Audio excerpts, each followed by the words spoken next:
Welcome everybody back to the Crimson 15 podcast. I'm your host, Crimson 10. May 15 PCA. And we're finally getting to our review of the Orville, the Krill episode. Just so everyone knows that we didn't have this video up earlier because last week we actually went on a little family vacation. So we were out of state and I was going to do it while we were like in a hotel room. It just didn't work out. It didn't work out. It was just better to do it this way. Yeah, just to do everything. So we're back. So everything's back on track. I already uploaded, I think, 5 or 6 videos earlier today. So now we're finally getting back to the review. And just for a side note, our video for the 5th episode got copyright infringement from Fox.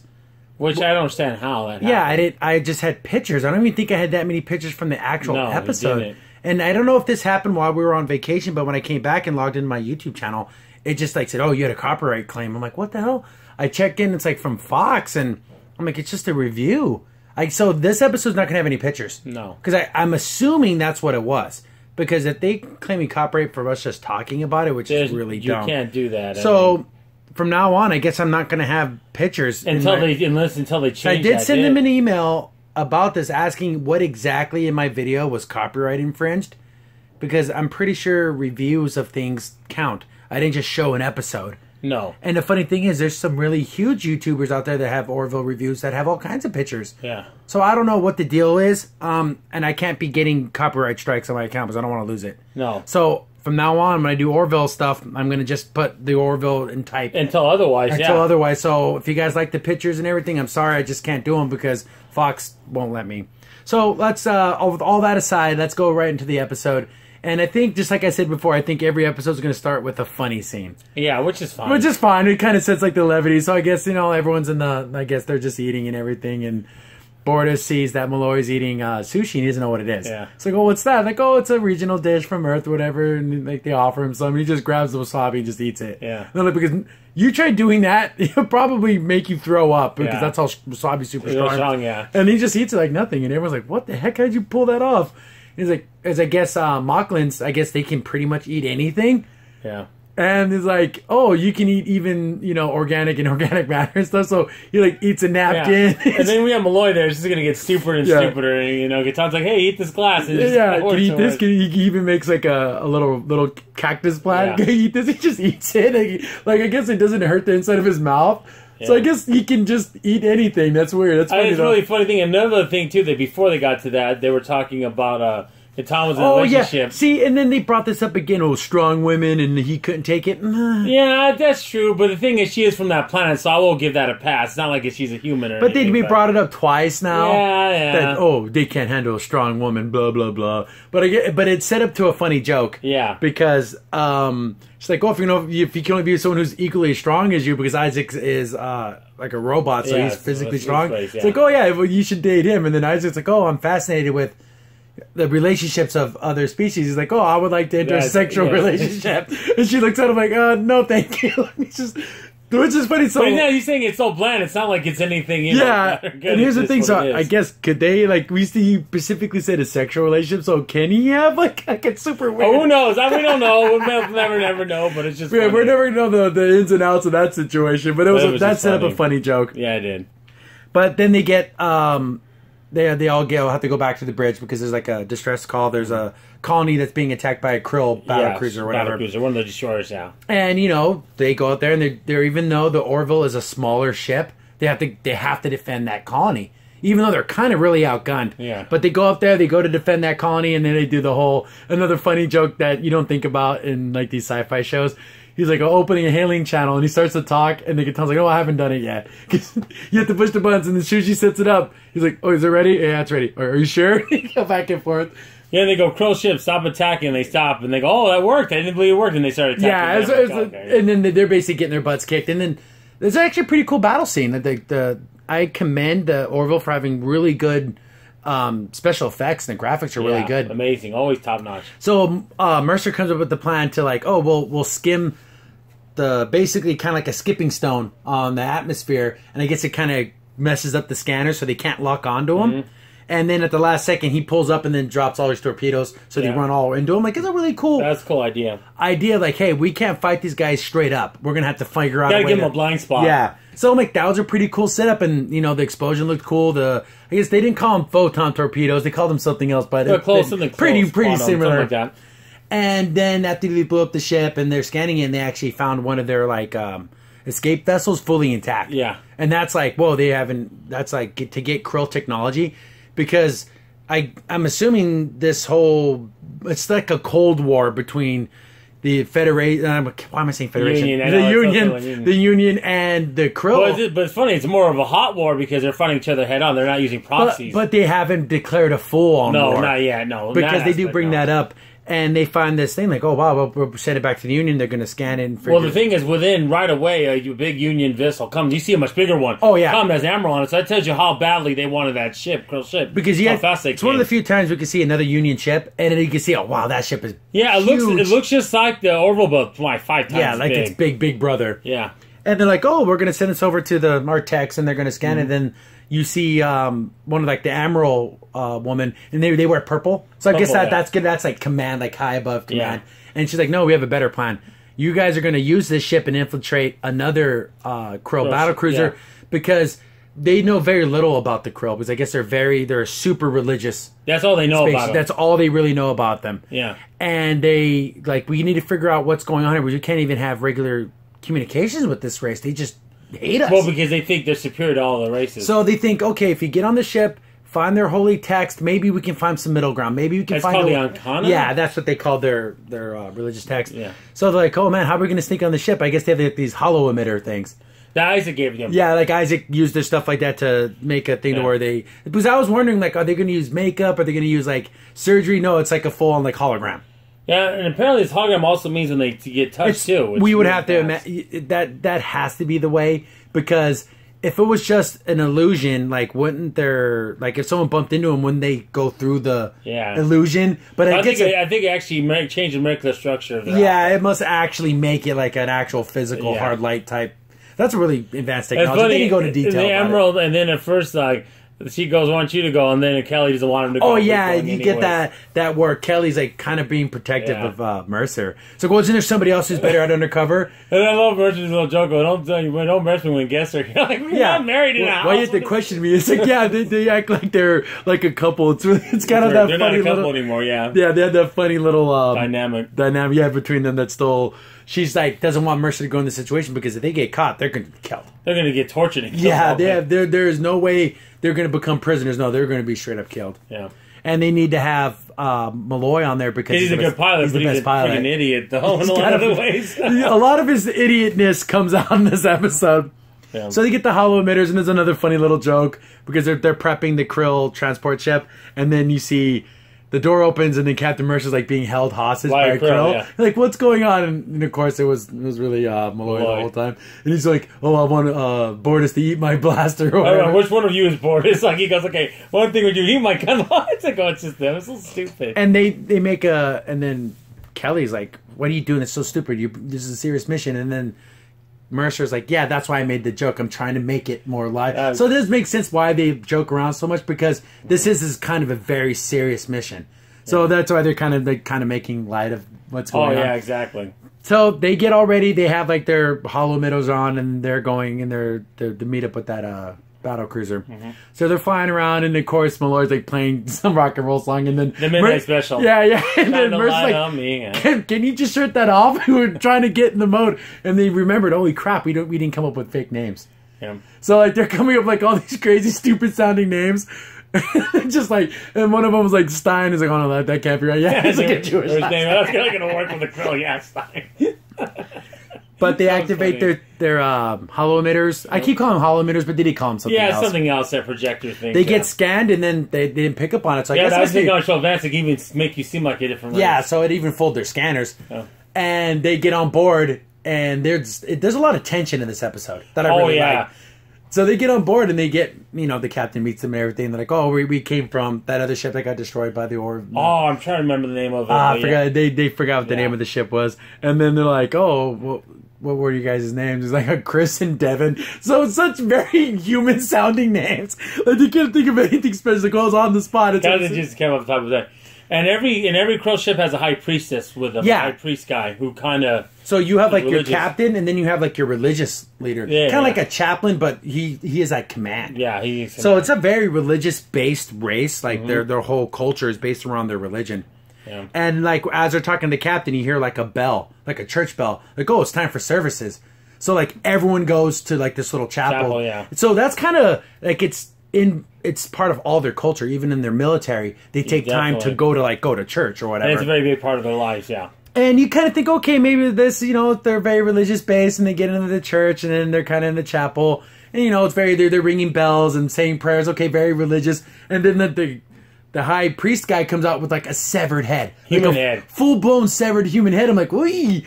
And then he's like, "Oh, this was they thought they can claim the resources, but they're not Krill, and they don't like deserve." He puts it into like a little pot and like with like a freaking dagger ceremonial. Yeah, it looks like a hunting, like those big hunting knives. It's huge as far as size goes. Yeah, and then he starts stabbing it, and they're like chanting this thing, and it's like, oh, that's so brutal. Yeah, like, and their creator's Avis. Yeah. And that's like in like the car rental company. So the Moy keeps on making jokes with the car. So like they're saying this like religious chant while they're like stabbing this head and blood's going. Like you see the blood all over the knife.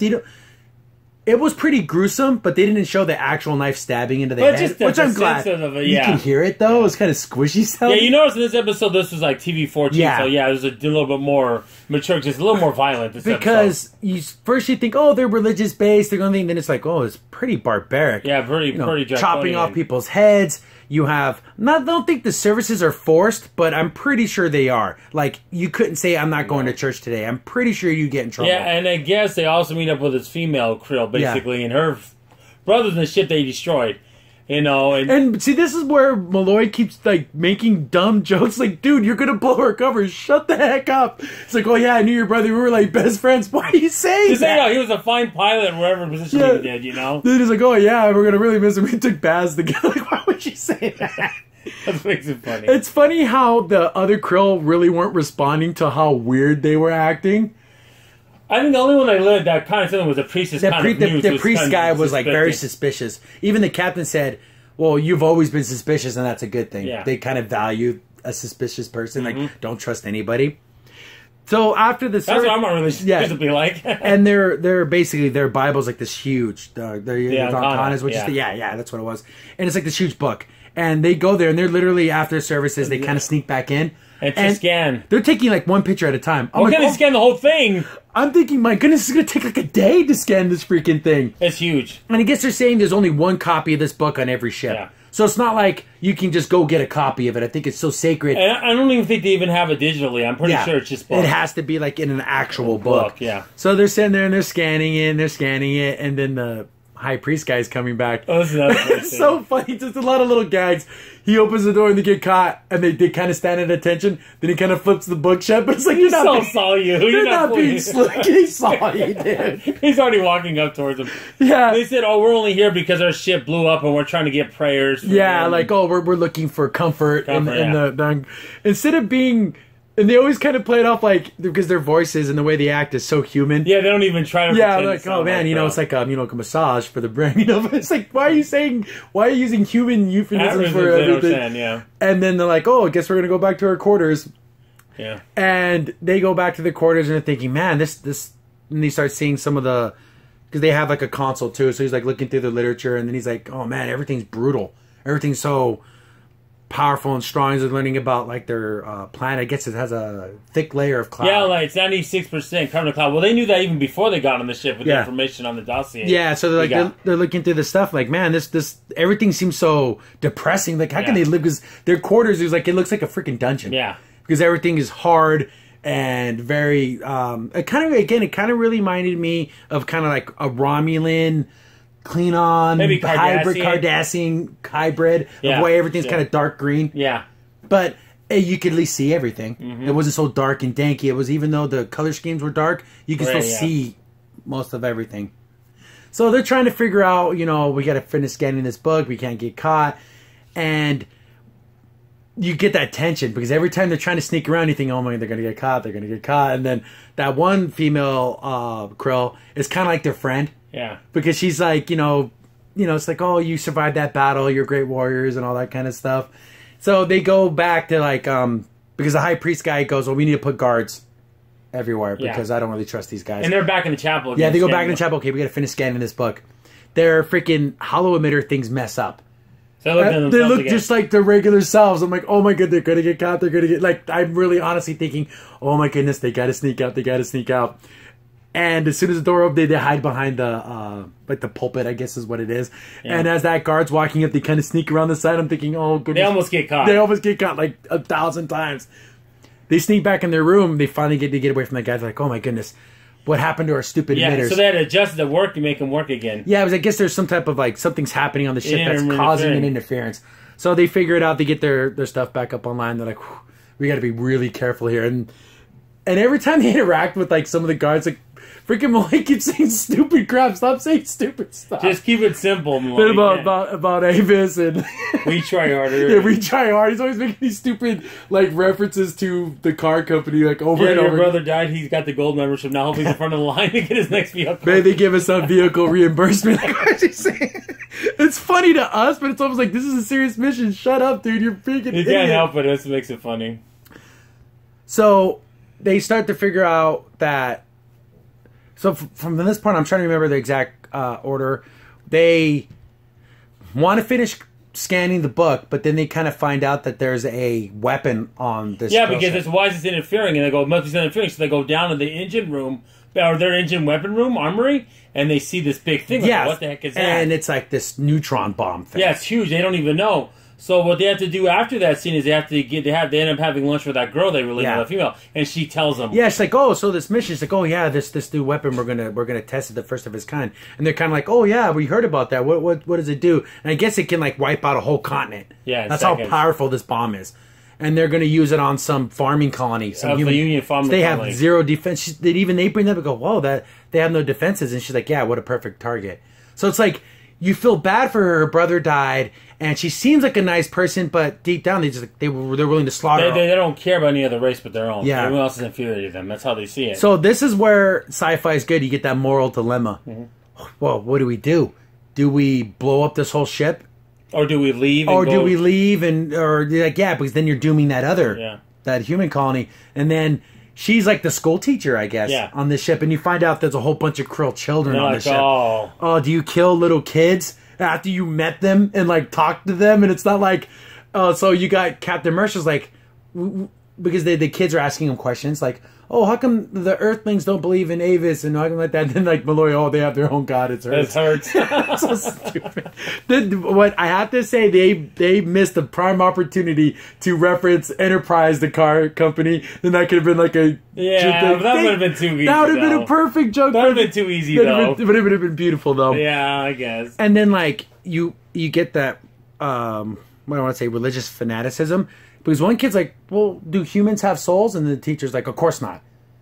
And a computer doesn't have a soul and it can talk. Yeah, but it's like, when you view your enemy as literally just like probably see humans just like monsters. Yeah.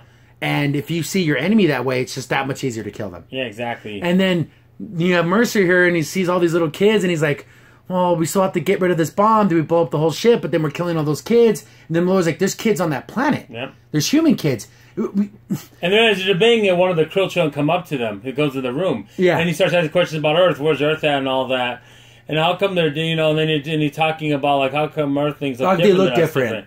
And then Malloy, not Malloy, Mercer's talking to him, and all of a sudden, he talks about UV rays. I go, wait a minute. The Krill have light skin. Their whole planet's covered in cloud covers. Maybe that's why they cover their faces. Yeah, because in that first episode, when they attacked that facility for that time. Science facility, yeah. They were all wearing these really cool helmets, and they thought, oh, maybe it's just a military armor. No, they did that because the sunlight would literally fry their skin. Yeah, they can't handle the sensitive sunlight. And they came up with a science solution. Hey, why don't we, if we can get into the control panel and turn the UV lights all the way to max, it will kill everyone on board. But then they thought, well, then we'll kill all the kids. It's like, well, we'll wait till they're in class, blow out the lights. Well, they're in class during all this, actually, yeah. And then it's like, okay, well, that's going to be the plan. So they go there, because they figured, they did figure out a way to stop the bomb. Instead of having to blow up the whole ship, they will use their emitters to reverse that frequency. Yeah, because the frequency of their holograms are the same as the bomb. That bomb, so they'll use the thing, a cool science fiction way. The UV light will make it super bright. Like, we'll just get burned, sunburned, they're going to probably die. So a cool science way of figuring out the problem instead of like blowing up the ship like an action movie. It's a science explanation of how they're going to figure this out. It's like, okay, get all the kids in the room, blow up the lights, we'll turn up the UV, kill everyone else. And of course, they'll get burned, but it'll be like getting a horrible sunburn, but they won't die. Yeah. So they're like, okay, let's get this plan going or whatever. And then you have Malloy, he's such an idiot. He's thinking, well, where's the meetup point again? Like, he forgot where it was. And then you even hear Mercer's like, it's on the bridge. I freaking told you. He's like, oh yeah, I forgot. And then right when he's saying that, he runs into the high priest guy. And it's like, oh, freaking, he got caught. And he knew something was going on. He was already real. Yeah, they had the drop on him, so they find his hollow emitter. And he's like, well, what's this thing? He's like, oh, that's just... He goes, why do you have Union technology? Yeah. It's like, oh, I've got a cosplay group. And I play the human. Like, they know what cosplay is, you idiot. It's a kind of a cool, funny shout-out to fandoms and conventions. That's kind of a cool little shout-out there. And then they activate him and see that he's really just a human or whatever. And they capture him. And they start interrogating him. What are you doing here? He's like, well, we came here to... And talk to you in peace. To try to find out if we read the Arcana or something, that maybe we can find a peaceful solution to our conflict. And of course, they don't believe that. No. He's like, oh, you came here to find out about this neutron bomb thing. And he's like, well, yeah, that kind of became what it was about. Well, because you were going to kill those people. Yeah. That's why. But they don't see humans as anything. And then he stabs him in his like thigh. And it's the funniest. And he's like, oh man, that was my brand new leg. Because in the previous episode, Isaac took he had to like grow a new leg, so it's that same leg. He's like, damn it, I got stabbed in my new leg. And that's the dilemma. Even Malloy brought that up. We came here to find a peaceful solution, and now we're killing everyone. But what can you do? And then even Captain Mercer's like, if there's a better plan, let me know. Yeah. Because that's that moral dilemma. It's like we try to be peaceful, but we're not going to let that colony... Because again, they said it was over 100,000 people on And also, during all this, we forgot this part too, is that they also set the bomb off to go off, to make the UV light go off. Everywhere. Yeah. I think it's set on a timer thing. Yeah, we forgot to say the timer part. And so Malloy's captured, and he's on the bridge with the captain, and he's basically interrogating him right then and there. And he's like, "Where's the other guy at?" And he's like, "You said your confidence." Like, I don't know what that word means. He looks such an idiot. Yeah, I don't know if he was not like he honestly. I think he didn't know what it was. He honestly didn't know what it was. And then he gets all the kids in the classroom, and then he's like, Mercer gets down. Yeah, and there's one kid missing. Yeah. And it was the one that had all the questions. Yeah, and he's looking at Earth again. Yeah, and he's like, oh, crap, stay here. And he's like, basically hearing an alarm saying, oh, everyone go after Chris. Chris, get him, whatever. And he shoots out the lights, and he tells her, intercom. Keep the kids here, on your brother's honor. Please keep the kids in here. And she still kind of trusts him. She's like, well, what's going on? What's going on? He's like, just trust me. Keep the kids in the room. He runs off to get the other kid. And he's in his room. He's like, oh, he's looking through the telescope thing, looking where Earth is. And he grabs the kid, and he's like running him back. And I was wondering, is this kid going to die? That would have been more meaningful. I was really hoping, like, oh no, what if this kid dies in his arms? Yeah. But he gets him in the room, the bomb goes off, and I thought, when they first said it, I thought it was going to incapacitate them. No, the UV light thing kills. It's almost if you ever watched Rated R Sark, when they were up in the Covenant. Not that bad, but pretty close. They got crispy. Pretty close. They got pretty bad. Burnt to death. Yeah. Their skin became hard like ash. And then you actually see Mercer kick some butt, man. He can fight and he can use a weapon. He's actually really good. You see it, hey, get some action on. Yeah. So they kill everyone on that ship except for the school teacher and all the kids in that one room. And then she's like, what's going on? And they basically, he explains that, well, basically took over the ship, and then it cuts back to the Orville, and they meet up with him. Yeah, Kelly's captain on the bridge, standing captain, and they're like, "Oh, there's a Krill battlecruiser," and she's like, raise deflectors, raise every dollar weapon banks, and then they're getting a hail, and then as soon as they answer the hail, it's Captain Mercer's like, "Oh, don't shoot at us!" So they went there to steal a book, basically, and they came back with the whole battlecruiser. Yeah. To take it to the Union. Yeah, so it's another puzzle that they got. They weren't supposed to have. Now the Union has. So that's going to be at the end of this season. Mercer, the Union have that time forwarding machine thing. Time forwarding thing, a transporter from Pria, and now they have a full blown battle cruiser from the Krill. So that's like a ton. That's going to be something they can use because they literally know nothing about the Krill. So now they're going to reach for engineering, and they have the Arcana now, and they have all that Krill adult now they can interrogate. And they have that Krill. She's getting checked out by Dr. Finn on the thing, and she's scanning her, saying, "Oh, you're healthy. Nothing's wrong with you." And then Captain Mercer shows up, and he's like, "I know, I want to talk to her."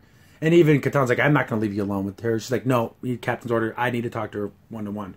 And then she's like, "Oh, why didn't you kill the children?" And he's thinking, "I'm not going to kill kids.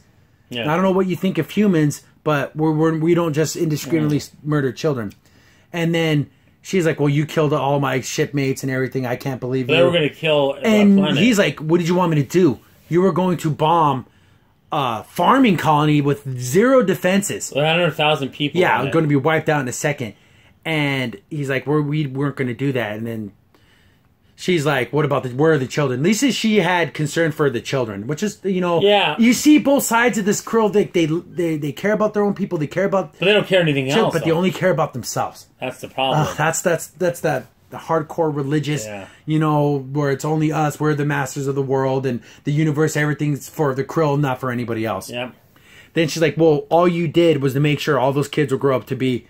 They hate the Union. But he didn't want that, though. He went to save them. But here's the thing, though. They need to understand that he could have killed all of them. But the thing, the fact that she has a question like he even said, I'm shocked that you're even here talking to me now. Yeah. She has to understand, well, he's not the person you think he is. Yeah, because if these were truly monsters, why wouldn't they kill all They would kill everyone. She wouldn't have cared. Unless they justify it saying, "Oh, now the kids will suffer more without their families." But only an idiot would think. Yeah, but again, with someone who's so hardcore into their own beliefs, they'll make up reasons for why things happened the way they did. Yeah. Well, it has to always be negative. So now the Union has this ship, and it's like, wow, I really love the way this is going. Another great episode. Oh my goodness! I love the moral dilemmas. The makeup job on the Krills look great. The special effects and the battle scenes look great. I've probably seen this a few times already, but I wish they were Star Trek bad guys. That's how good they are. If Star Trek Discovery it didn't use Klingons and used the Krill, and they were like this other race we never knew about, I loved it. It literally keep them the same, make them religious fanaticals and everything, and they're going up against the Federation. They look like they would fit perfectly. Yeah, those ships they have on Discovery would fit these guys like a perfect glove. I don't know. It's just such a cool race, and I want to know. So now we know that they are a hardcore religious sect. Yeah. They are very brutal. I mean, when you have like a severed head being all chopped up in a religious service, you have a priest, and you have a high priest. Yeah, there's like a priest who wears like all red. So, like, he's not part of the crew, but he's also like part of the command. Makes you wonder, is he the one to beheaded that human? It makes you wonder. Yeah, right? like I don't. Did he have him chained up and they just, I'm glad they didn't have like a full blown like beheading like right there on stage. They just had the head already pre beheaded. I think if the human was still alive, I don't know if Malloy and Mercer could have just let him get killed on stage. I don't think they could. Oh man, that would have been something fierce. That would have been too much. So overall, another great episode. The only things that I ding it is, the whole strong woman thing. Okay, we got it 2 episodes in a row. But again, I let it slide because it's normal liberal stuff. There was times where it was almost frustrating in the way, yes, Malloy, you're making funny jokes, but this is a super serious mission. Shut the heck up. Just go along. He's such an idiot. Give a simple answer. He's giving like all these complicated answers. Like, dude, why are you spinning this giant web? Just say, "Oh yeah, I knew your brother. I seen him in passing. He was a great, officer." Why did you freaking keep it going? I know. In the previous episode, there's the same guy that said Bill Nye the Cancer Guy. Okay, that's where this is coming from. So he's an idiot. And the only thing I disliked too was they didn't really explain how these hollow emitters work. Because if it's just an illusion, then how come he wasn't able to fold his arms? We talked about earlier in the episode. Yeah. I'm pretty sure we're saying it actually changes. Yeah, like it actually made like a hard light type situation. Yeah, it'd have to be. But again, that's super geeky looking into like, well, how exactly does it work? I think it's the same as our holographic technology where like you can touch it. Yeah. So whatevs, that's just one of those kinds of things. But the positives, man, what a fun. I love moral dilemmas. Where you have to, sometimes you gotta do a terrible thing. You had to kill everyone on that ship. It's either that or all those people die in that farming colony. You don't have a choice. Yes, you have to. It's us or them. I know it sounds messed up to say that, but it's true. And it was a time crunch. They didn't have a couple of weeks to figure out a plan. They had to figure out a plan within hours. Well, listen, why don't we leave the ship? This is before they even knew children were on board and get them. There goes not enough time. By the time to get here, it'll be too late. Yeah, we could detonate the bomb when we're out of range. But then they saw that there was kids on the ship and like, we don't want to just kill all these freaking kids. Yeah, it made it even more complicated. Before then, we can't leave. There's no time. Yeah. There's no time. The colony is going to be there any hour there. Yeah, they're like, and they said, "Oh, we'll tell the Union they'll bring some ships in." They're all out of range. They won't get there in time. They won't. So I'm wondering if they're going to get that. See, but now that we're going to flip it, will the plans for that bomb be on that ship, and will the Union make that neutron bomb and use it on the Krill and wipe out? See, now we had that. It's you or me. And it's one of those things where they want to have peace, but they say they literally can't have any... Well, hopefully by them getting the Ancana, they can understand the Krill better. Hopefully there's a way... I don't know how, but... But it's that whole, like, they literally see every other species in the world as animals there for their taking. And it's not even not like how the Calvin saw them, where like, oh, you're just inferior like little animals. No, it's literally like, we want to kill you. You're like resources, like how you would pick an apple off a tree and eat it. That's how they see. At least, I think they're called the Calvins from the second episode. Yeah. If I remember their name right, I don't know if I'm wrong. Correct me in comments. Yeah, those red guys. Red guys. They see, oh, you're just like an animal. You're a creature. Oh, whatever. Get away from me. I want to do with you. They don't want to kill humans, but they don't want nothing to do with it. Just get away from me. No, these people want to kill and take you. That's the difference. So I'm wondering what the Krill think of them, since they're so much more advanced, because they could literally go in and just probably wipe out everyone. But they're so full of themselves that they don't even want to waste their time. And again, we mentioned this in an older episode. I know we don't want to keep backtracking here, but when they see all that reality TV, one of us is going to dumb them down. Yeah, it brings them down. So now they're weak. Because it gets so stupid. They're weaker now because they watch just stupidity television. So, the Orville just keeps every episode's good to excellent. Yeah, like I said, the only episode where I said what wasn't bad was just okay to the biosphere. Was the biosphere one. That was still a good episode. It's still good. Wasn't great, but this for like a mid-season break. Oh yeah, this was a pretty good thing to break on, because there's so many implications now. Now they have all that Krill technology. You had that moral dilemma. You got that to learn a little bit more about the society. All these alien races you're seeing are so interesting. You want to know more about them. Oh, the Isaacs people want to know about. You already learned about Boris. You know about his people. Catan, you're starting to know about... There's so much here. So much depth. And I remember you brought this up during the episode when there was like that tension. Like, are they going to get caught? We honestly cared because we care about Captain Mercer. Yeah. We care about Malloy. When we watched Star Trek Discovery, like when... That chief of security, I don't even know her name. She got killed by some monster. Literally, we didn't give a crap. First of all, it was stupid why she died. Second of all, I didn't care. We don't care about the characters in Star Trek Discovery. We care about the characters in the Orville. Any of them could die, I could care less. Even Michael, I wouldn't care. Yeah, like, it wouldn't hurt me. If, like, Malloy got killed, it would, like, break my heart. Like, no. Like, when Isaac kind of died, when his body got shocked, whatever, I was, like, kind of like, oh, man, I like that character. But the only thing is, since he's a robot, I think they could bring him back. See, he's a machine, it's a little bit easier, but... like, I'm wondering if they're going to do that, like, kill off a character, like, in the season finale. Oh, man, that would... I don't think they're going to do it. They can't do it. They can't do it. I honestly care. If they literally, everyone on the Discovery died, I wouldn't care. No. Because everyone's a jerk. You see here, you like the characters. You want to see them succeed. You want to see them win. And when they're in danger, you feel for them in danger. Even the first officer on Discovery, I like his race. I like the premise. That alien guy? Alien, but if he even died, I wouldn't care. I just like his race. I want to know about his race. But outside of that, him personally, I wouldn't even care if he died. Yeah, that's the thing. We've made personal connections with these characters already in a brand new sci-fi show. That's what, 6 episodes? 5 episodes? Even that Kim Pump, the little slime guy, I like. Yeah, Kim Pump, whatever. He's funny. If he died, no. that Kim Pump, whatever his name is. It's so fun to watch the Orville. It's just fun. You're having a great time. Yeah, some of the jokes, it was irritating me to a point to where, come on, serious mission, stop making dumb jokes. But that plays into Malloy's character. Maybe when he's nervous, he cracks jokes. Yeah. And I couldn't imagine being on a ship where you're in disguise, and every second you're feeling like, oh, I'm going to get found out, I'm going to get caught. Especially when you see them get that head and they're just slamming that knife into it, you're like, oh, yeah, these people are not going to like us at all. No. And then another cool thing that when, again, I'm just trying to remember when Malloy got stabbed and he's trying to explain to him what their mission is, the captain, turns the knife. Oh, gosh, I heard so I was like, oh, no. And then afterwards, he still hobbled to the console to blow up that bomb. Yeah. He didn't sit there and rub his boo-boos and think, oh, no, I can't do this. No, he got up and then he hobbled with the freaking knife in his leg. I guess the little scanner things they have can actually tell him how to use that technology. Yeah, that's another thing. Like, how did he know to use the console? But, I've been saying it's science fiction, and why were they speaking English? Because it's easier for the show. Well, I'm assuming they have an equivalent of Universal Translator. That's what I'm guessing. But overall, I think that's pretty good. Do you think they're going to bring up those children again? Because maybe in the future, maybe like 3 years down the road, or that because again that teacher is like, what's going to happen to me? And Catherine's like, I don't know. They're probably going to interrogate her. They're going to put her in a prison somewhere. But it's like, I'm sorry, I killed your whole crew and everyone you knew, and I deceived you, and I lied about your brother. But the thing is, I think there was a real connection there between him and Mercer. I think she really could have been friends if she thought he was still a Krill. If there was a way for them to be on that ship for a long time. maybe I think that she could have been good friends with him. Maybe even more. Who knows? Yeah, because she kind of like, she seemed like a nice person, but then she believed that humans don't have souls and you can just kill humans indiscriminately. Even the nicest person on that ship is still messed up and has a weird, a horrible way of thinking about other races and other alien races. Again, I think this is probably, if you had to rank this episode, I think it's in the top. It's a top 3 episode for me. It's really good. Yeah. I mean, we're talking about the 6th episode of the first season, guys. It isn't like the 3rd season where we can start to really get a top 10 list. No, it's just that good. I mean... So, do you have anything to add? I think we kind of covered... I'm trying to think of any of the little things on here that I thought were interesting. Oh, again, a little funny. I just remembered when that first battle... And one of the consoles is on fire, and then Captain Mercer's like, "What happened to the automatic fire suppression?" He's like, "That was the console that did it." So the one thing that keeps things from catching on fire caught on fire. That's just a stupid little joke. Oh, that's funny. That makes it. That's a little funny thing. Because you never see that. So yeah. Why wouldn't the very thing that is to stop it? Yeah, because it got destroyed. That's why. The little fire suppression. Yeah.